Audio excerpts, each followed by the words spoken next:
Today, we're going to start our little series where we're going to break down the 5. main parts of a pitching motion. So, what we're going to focus on today is the setup and the load going into a pitch.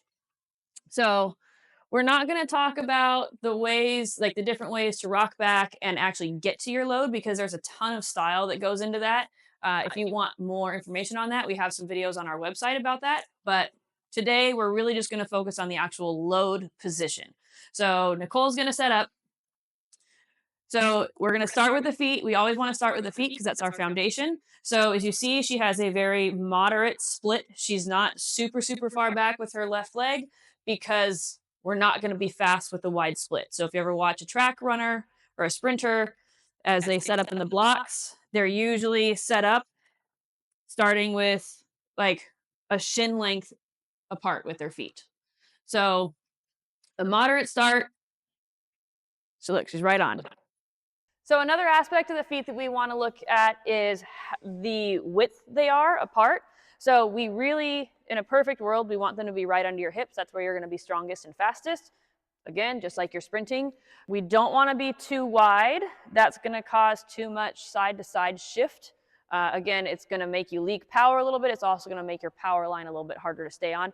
And I think more commonly I see pitchers get too narrow to where now they have to come around their front foot just to get back online.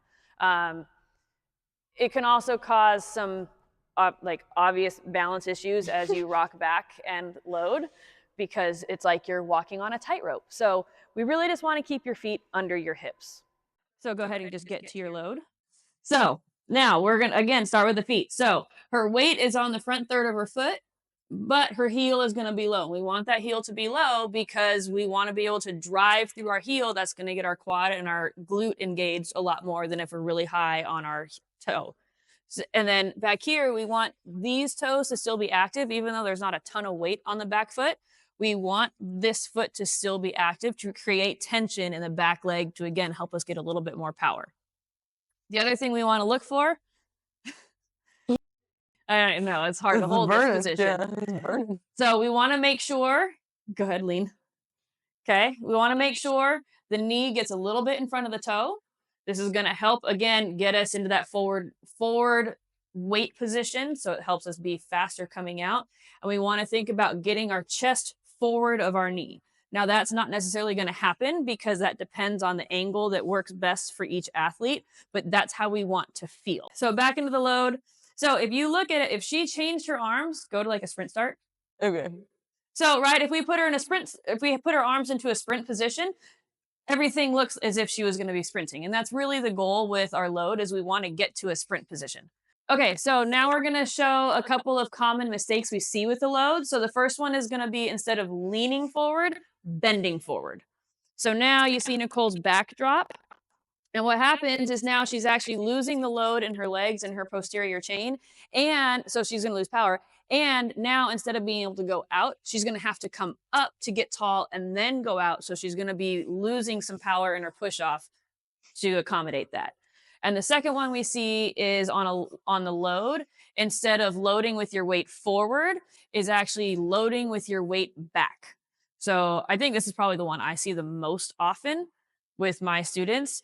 And basically, you are not going to be fast from here. So what happens is your arm's ready to go, your legs aren't. So your arm's going to start slow, waiting for your legs to load. And then once you're about here, now you'll start to be fast. But the whole timing of everything is going to be thrown off.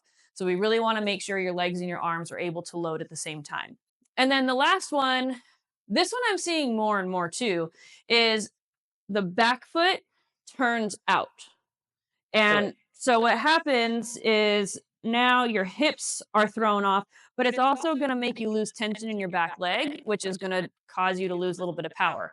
But when your hips get thrown off, now instead of being able to move straight, you're adding more rotation to your hips, and that can cause some more issues. It can also cause issues with your line because you're trying to swing out this way, so it can be harder to get yourself to land on your line. So we really just want to make sure that both your toes stay straight, keeping a nice balanced foot position and keeping your hips nice and tight. Bye.